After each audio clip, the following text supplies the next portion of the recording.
మహాగణాధిపతియే నమః. శ్రీమాత్రే నమః. శ్రీపాదవల్లభ నృసింహ సరస్వతి శ్రీ గురు దత్తాత్రేయాయ నమః. శ్రీపాదరాజం శరణం ప్రపంచం. శ్రీపాదవల్లభ చరితామృతం. శ్రీశరణుల లీలలు అనితర సాధ్యములు. ఈ లీలలతో పోల్చదగినవి వేరొకటి కానరావు.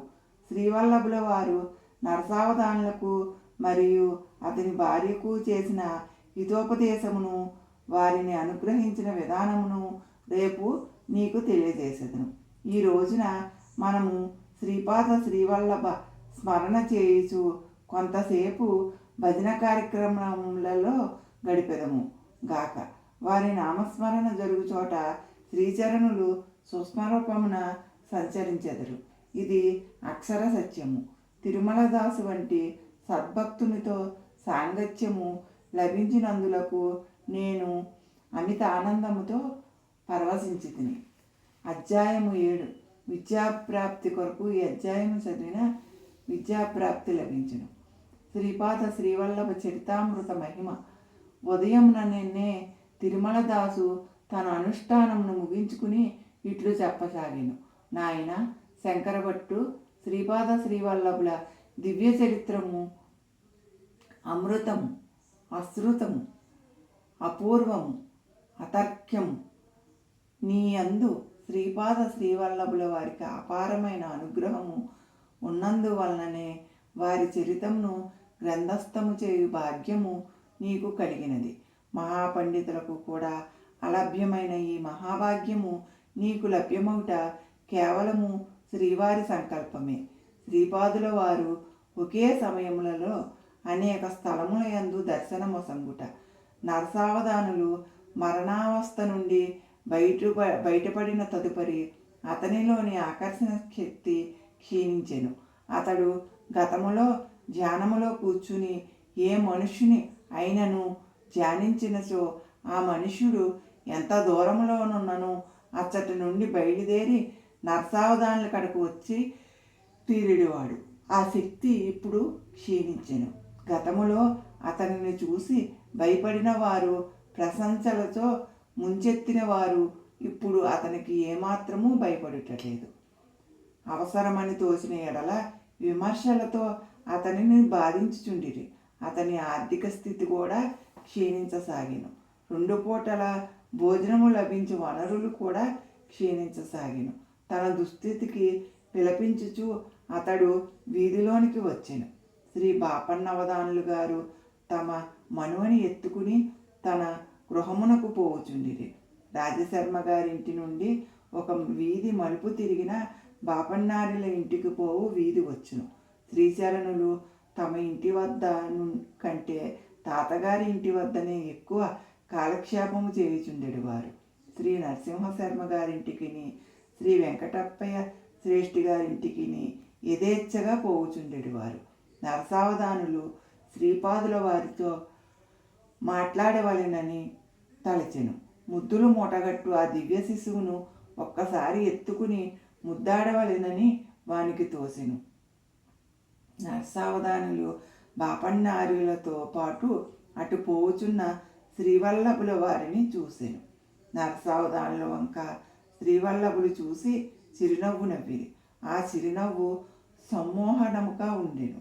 తదుపరి నరసావధానులు వెచ్చములు తీసుకొనదలిసి శ్రేష్ఠి ఇంటికి పోయాను.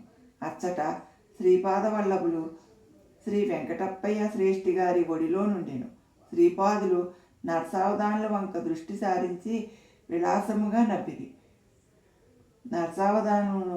నరసావధానులు వెచ్చములు తీసుకుని ఇంటికి వచ్చి అచ్చటి నుండి నరసింహవర్మ గారింటికి పోయాను.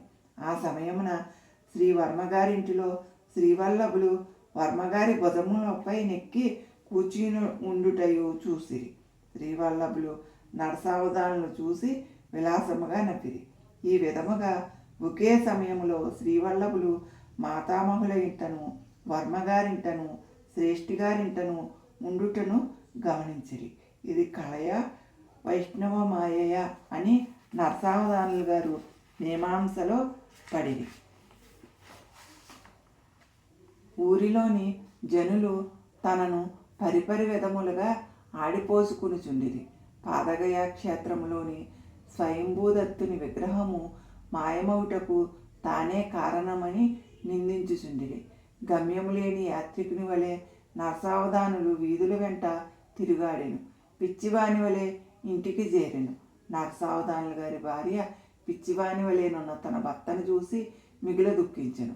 తన బాధను వెళ్ళగక్కుకొనుటకు పూజామందిరమునకు వెళ్ళెను. ఆమె చూసిన దృశ్యము ఆశ్చర్యకరము.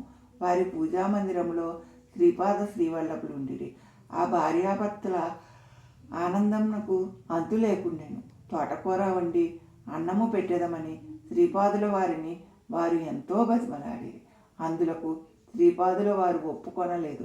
కాలకర్మ కారణములు ఒకేసారి కలిసి వచ్చినప్పుడు అలభ్యయోగము కలుగుచుండును. వివేకి అయిన వాడు దానిని గుర్తించి లబ్ధి పొందును. ఆ అవివేకి దానిని గుర్తించక నష్టపోవును. ఎట్టకేలకు శ్రీపాదుల వారి ఇంట భోజనం చేయుటకు అంగీకరించిరి. అయితే అది ఈ జన్మమున మాత్రము కాదు. మరుజన్మములో వారు శ్రీ నృసింహ సరస్వతి నామమున పుణ్యభూమి మహారాష్ట్రలో జన్మించదమనియు అప్పుడు తప్పక వారింటికి వచ్చి తోటకూరతో వండిన భోజనమును స్వీకరించదననియు వాగ్దానం చేసెను. శ్రీ గణేశ చతుర్థిన అవతరించిన తనలోని గణేశాంశతో గజానన నామమున ఒకానొక మహాత్ముడు కొన్ని శతాబ్దముల తదుపరి తన జన్మస్థానమునకు దగ్గరలోనే జన్మించునని వారు తెలిపిరి. సూర్యచంద్రాదుల గతులను మార్చుట అయినను సాధ్యము కావచ్చునేమో కానీ ఎట్టి పరిస్థితులలోనూ శ్రీపాదుల వారి వాగ్దానములను మార్చుట ఎవరికీ సాధ్యము కాదు. వారి ఆదేశములను అనుసరించే పంచభూతములతో సహా సృష్టి అందరి సమస్త జీవులను వ్యవహరించవలసి ఉండును. వాగ్దాన పరిపాలనమునందు వారు దృఢవ్రతులు, సత్యవ్రతులు. జగములు కదిలినను యుగములు మారినను వారి లీలలు మాత్రము నిత్య సత్యములుగాను అత్యంత నవీనములుగాను ఉండును. ఆ పూజా మందిరములోనున్న శ్రీపాదుల వారు నరసావధానులకును అతని ధర్మపత్నికిని హితోపదేశములు చేసిరి. ఈ హితోపదేశములు దత్తభక్తులందరకును ఎంతో ప్రయోజనకారి. నరసావధానులకును శ్రీవల్లభుల వారికిని ఈ ప్రకారముగా సంభాషణ జరిగినది. నరసావధానులకు వారి పూజామందిరమును నందున్న శ్రీపాద వల్లభులకు మధ్య సంభాషణ. నరసావధానులకు శ్రీపాదుల వారి ఉపదేశములు. ప్రశ్న: నీవెవరవు? దేవతవా, యక్షుడవా, మాంత్రికుడవా? ఉత్తరం: నేనే. పంచభూతాత్మకమైన ఈ సృష్టిలోని ప్రతి అణువునందును అంతర్లీనముగానున్న అదృశ్య శక్తిని నేనే. పశుపక్షాదులు లగాయితూ సమస్త ప్రాణకోటి అందునను మాతృస్వరూపముగాను పితృస్వరూపముగాను ఉన్నది కూడా నేనే. సమస్త సృష్టికిని గురుస్వరూపము కూడా నేనే. ప్రశ్న: అయితే నీవు దత్తప్రభువు యొక్క అవతారమా? ఉత్తరం: నిస్సంశయముగా నేను దత్తుడనే. మీరు శరీరదారులు కనుక మీకు గుర్తించడానికి వీలుగా మాత్రమే నేను సశరీరుడనై వచ్చి తిని. వాస్తవమునకు నేను నిరాకారుడను, నిర్గుణుడను. ప్రశ్న: అయినా నీకు ఆకారములు లేదు, గుణములు లేవు, అంతే కదా? ఉత్తరం: ఆకారము లేకుండా ఉండుట కూడా ఒక ఆకారమే, గుణములు లేకుండా ఉండుట కూడా ఒక గుణమే. సాకార నిరాకారములకు, సగుణ నిర్గుణములకు ఆధారముగా నుండే నేను వాటికి అతీతుడను కూడా. ప్రశ్న: అన్నీ నీవే అయినప్పుడు జీవులకు కష్టసుఖములు ఎందుకు? ఉత్తరం: నీలో నీవు నేను కూడా ఉన్నాము. అయితే నీలో ఉన్న నీవు జీవుడవు, నీలో ఉన్న నేను మాత్రము పరమాత్మను. నీకు కర్తృత్వ భావన ఉన్నంత వరకు నీవు నేనుగా కాలేవు. అంతవరకు సుఖదుఖములు, పాపపుణ్యములు అను ద్వంద్వముల నుండి నీవు బయటపడలేవు. నీలో ఉన్న నీవు క్షీణదశకు వచ్చి నీలో ఉన్న నేను ఉచ్చదశ అందుకున్నప్పుడు మాత్రమే నీవు నాకు దగ్గరయ్యదు. నాకు దగ్గరయ్యే కొలది నీ బాధ్యత తగ్గిపోవును. నా బాధ్యతలో నీవు ఉన్నప్పుడు శ్రేయస్సును పొందగలవు. ప్రశ్న: జీవాత్మ పరమాత్మ వేరువేరని కొందరు చెప్పుచున్నారు. జీవాత్మ పరమాత్మకు అత్యంత సాన్నిహిత మనవచ్చునని మరికొందరు చెప్పుచున్నారు. జీవుడే దేవుడని మరికొందరు చెప్పుచున్నారు. దీనిలో ఏది నిజము? ఉత్తరం: నీవు వేరుగాను నేను వేరుగాను ఉన్నంత మాత్రమున నష్టమేమీ లేదు. నీలోని అహంకారం నశించి మనమిద్దరము ద్వైత సిద్ధిలో ఉన్నను శ్రేయస్సు లభించును. సమస్తమును నా అనుగ్రహము వలననే కలుగుచున్నదనియు నీవు కేవలము నిమిత్తమాత్రమైన తత్వముగా తెలుసుకుని ఎడల నీవు ఆనంద స్థితిలో ఉండవచ్చును. మోహము క్షేమునొందుటయే మోక్షము కనుక నీవు ద్వైత స్థితిలోనూ మోక్ష సంసిద్ధిని పొందగలవు. నీవు నాకు అత్యంత సామీప్య స్థితిలో ఉన్నప్పుడు నేను నీ ద్వారా అభివ్యక్తమగుచుందును. నాలోని సర్వశక్తులను నీ అందు అభివ్యక్తమగుచున్నప్పుడు నీలోని అహంకారం నశించినప్పుడు నీలోని మోహము క్షేమగును. విశిష్టమైన ఈ అద్వైత స్థితి అందు నీకు ఆనందము సిద్ధించును. మోహం లేదు కనుక అది కూడా మోక్షమే. నీలోని అహంకారము పూర్తిగా నశించి కర్తృత్వ భావన సంపూర్తిగా దహింపబడినప్పుడు నీవు అనున్నది మిగలక నేను అనున్నది మాత్రమే ఉండును. కనుక మనస్సు చేత ఎంత మాత్రమూ తెలియరాని ఆ స్థితిలో నీవు బ్రహ్మానందంలో నుందువు. కావున అద్వైత స్థితిలో నున్నను నీవు మోక్షము నొందగలవు. నీవు ద్వైతంలోనున్నను విశిష్టాద్వైతంలోనున్నను అద్వైతంలోనున్నను బ్రహ్మానంద స్థితి మాత్రము ఒక్కటే. అది మనస్సునకు వాక్కునకు అందరానిది. కేవలము అనుభవైక వేద్యము మాత్రమే. ప్రశ్న: అవధూత స్థితిలోనున్న కొందరు తామే బ్రహ్మమని చెప్పుచుందురు కదా, మరి నీవు కూడా అవధూతవా? ఉత్తరం: కాదు, నేను అవధూతను కాను. నేను బ్రహ్మము మరియు బ్రహ్మమే సర్వస్వము అనున్నది అవధూత అనుభవము. కానీ నేను బ్రహ్మము, నేనే సర్వస్వము అనేది స్థితి నాది. ప్రశ్న: అయినా ఈ స్వల్ప భేదములోని రహస్యము నాకు అవగతము కాలేదు. సమస్త ప్రాపంచిక బంధముల నుండి విడిబడిన అవధూత. ఉత్తరం: సమస్త ప్రాపంచిక బంధముల నుండి విడిబడిన అవధూత నాలో లీనమగును. బ్రహ్మానంద స్థితి అనుభవించుచుండును. అతనిలో వ్యక్తిత్వం లేదు. వ్యక్తిత్వం లేనప్పుడు సంకల్పం లేదు. ఈ సృష్టి యొక్క మహాసంకల్పంలో మహాశక్తిలో నేను ఉన్నాను. జీవులు అనేది మహాశక్తి రూపంలో కూడా నేనున్నాను. నాలో లీనమైన అవధూతను నీవు తిరిగి జన్మకు రావలసినదని నేను ఆజ్ఞాపించిన ఎడల జన్మకు రావలసినదే. సంకల్పంతో కూడా కూడిన సత్య జ్ఞానానంద రూపము నాది. సంకల్పం నశించిన సత్య జ్ఞానానంద రూపము వారిది.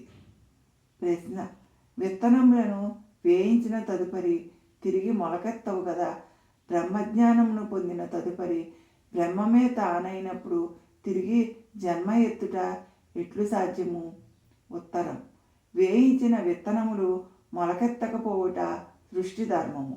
ఆ వేయించిన విత్తనములనే మొలకెత్తింపజేయుట సృష్టికర్త యొక్క శక్తి సామర్థ్యములు.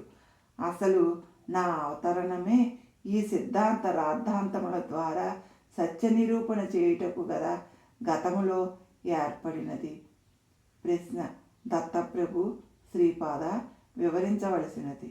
ఉత్తరం: భూత భవిష్యత్ వర్తమానములు అవస్థాత్రయము, సృష్టి స్థితి లయము మొదలైన త్రయములన్నింటినీ అతిక్రమించి నాన్నగారు అత్రి మహర్షిగా ప్రఖ్యాతులైరి. సృష్టి అందలి ఏ జీవి అందును ఏ పదార్థమందును అసూయ ద్వేషములు లేసమాత్రము లేని కారణమున అమ్మ అనసూయగా ఖ్యాతి గడించినది.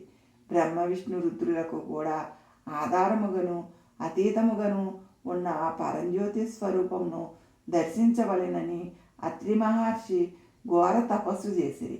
ఆ పరంజ్యోతి స్వరూపము దృష్టి అందలి ప్రతి ప్రాణిని ప్రతి పదార్థమును అమృత దృష్టితో వీక్షించి అనుగ్రహించవలసినదిగా అనసూయామాత తపమాచరించినది.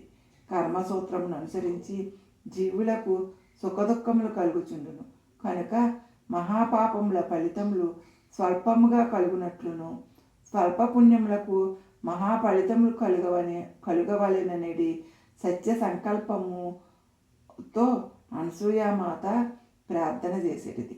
కఠినమైన లోహము చేయబడిన శనగల ఆకారముననున్న లోహపు ముక్కలను తన తపోబలముచే జీవవంతములైన తినుటకు యోగ్యమైన శనగలుగా అమ్మ మార్చివేసినది. ఖనిజము సంపూర్ణ నిద్రాస్థితిలోనున్న చైతన్యము, వృక్ష సంబంధ పదార్థములు అర్ధనిద్రాస్థితిలోనున్న చైతన్యము, జంతువులు పూర్ణ చైతన్యముతోనున్న స్థితి. ఖనిజముగా పుట్టి ఖనిజముగా చచ్చి తరువాత తరుగున్మాదులుగా జనించి ఆ తదుపరి జంతు జన్మలనెత్తి ఆఖరున మానవ జన్మనెత్తిన మానవుడు వివేక జ్ఞాన వైరాగ్యవంతుడై తనలోని నిద్రాణ స్థితిలోనున్న పరమాత్మ శక్తిని మేల్కొల్పి మోక్షమును పొందవలెను.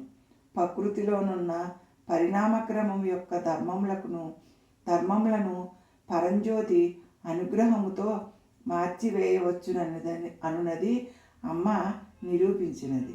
త్రిమూర్తుల రూపంలోనున్న చైతన్యము జాగృతావస్థలోనున్నది కనుక దానిని నిద్రావస్థలోనికి మార్చి ఆ ఆకారములను పసిబిడ్డల రూపంలోనికి మార్చివేసినది. త్రిమాత శక్తులు ఏకమై అనగాదేవిగా రూపొందినవి.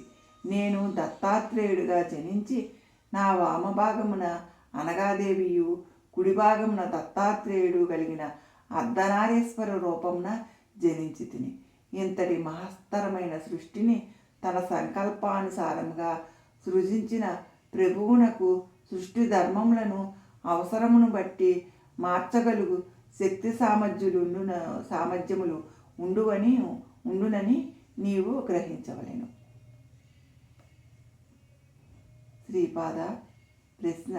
శ్రీపాద సృష్టి ధర్మములను మార్చగలిగిన నీవు నా దారిద్రమును పోగొట్టలేవా? ఉత్తరం: తప్పకుండా పోగొట్టగలను.